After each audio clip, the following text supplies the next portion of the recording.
To truly understand how global slavery ended, we have to look at a massive, complex story of bloody rebellion, financial ruin, and a total shift in human consciousness. Long before governments acted, enslaved people struck the first devastating blow. In 1791, the Haitian Revolution erupted.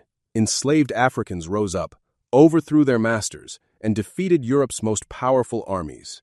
They proved to the world that freedom meant more than life itself, sparking fierce uprisings across British colonies like Jamaica. This fierce resistance in the Caribbean sent shockwaves back to Britain, colliding directly with an explosive grassroots Christian revival. For centuries, the world had accepted human bondage as an unavoidable economic reality. But a radical theological shift was taking root. The Religious Society of Friends, the Quakers, spearheaded the charge, declaring that because every human being bears the divine inner light of God, holding a brother in chains was an absolute violation of Christian moral law. Joining the Quakers was a powerful group of passionate Anglican evangelicals, led in Parliament by a deeply devout young politician named William Wilberforce. Stirred by his deep Christian faith, Wilberforce declared that God had set before him an explicit divine mandate: the total suppression of the slave trade. These believers formed the Clapham sect, warning the nation that profiting from human misery was a horrific national sin that would bring down the righteous judgment of God. This Christian message transformed the entire British public. The movement produced the world's first modern political logo: a kneeling, chained African man asking, "Am I not a man and a brother?" A direct appeal to the biblical truth that God made all nations of one blood. Fired by this Christian conviction, over 400,000 ordinary British citizens completely boycotted slave-grown sugar by 1792. Regular people chose economic sacrifice at their dinner tables because their faith demanded it. But the British public's Christian conscience demanded global abolition, which meant confronting an entirely different, deeply entrenched system: the Arab and Muslim slave trade. For over 1,200 years, North African, Middle Eastern, and Ottoman rulers had trafficked an estimated 10 to 18 million Africans across the Sahara and the Indian Ocean. When British diplomats used moral arguments, Arab rulers rejected them, seeing slavery as legally and religiously sanctioned. To end it, Britain had to use raw military force, deploying the East Africa Squadron to hunt down slave ships and issuing military ultimatums to the Sultan of Zanzibar to permanently shut down his infamous open-air human markets. Back home, this overwhelming public pressure, rooted entirely in Christian conviction, forced Parliament to pass the Slavery Abolition Act in 1833, instantly freeing 800,000 enslaved people across the Caribbean. But to break the political gridlock, the government paid a massive £20 million in compensation to slave owners. This bribe swallowed a staggering 40% of the UK's entire annual budget. It was a debt so monumental that British taxpayers didn't finish paying it off until the year 2015, meaning generations of ordinary Brits spent their lives paying the price of freedom. To enforce this abolition across the Atlantic, the Royal Navy established the West Africa Squadron.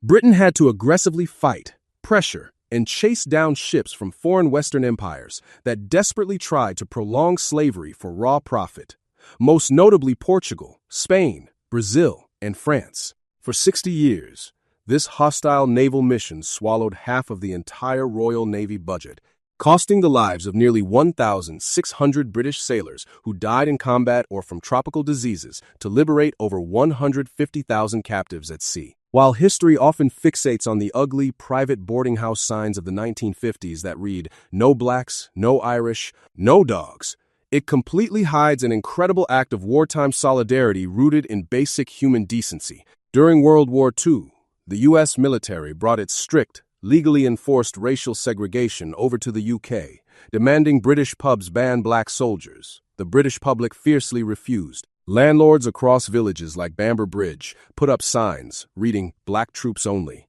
opening their homes, churches, and hearts.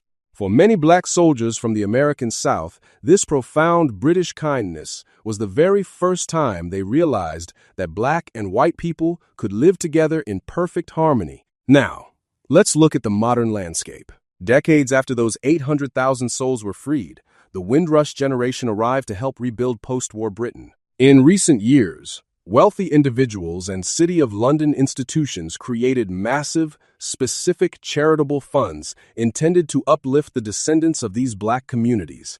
However, a critical look at modern British policy shows that the introduction of the broad umbrella term BAME, Black, Asian, and Minority Ethnic, heavily diluted these resources. Instead of going to the people who fought for them, these funds and corporate roles were often captured by other ethnic minority groups who were simply better positioned and organized to benefit from them. This brings us to a vital cultural critique and a choice for the modern day. If the West Indian community had historically mirrored other immigrant groups by focusing intensely on top-tier education and academic discipline, those corporate roles in the City of London would have naturally gone to them. Instead, modern anti-whiteness sentiments and a rejection of Christianity, falsely labeled as the religion of slavery, have fostered destructive subcultures that are economically incompatible with Western success. True advancement doesn't come from asking for music studios. It comes from demanding high-level educational opportunities and legal commercial enterprises. By shifting away from grievance and driving toward a middle-class ideology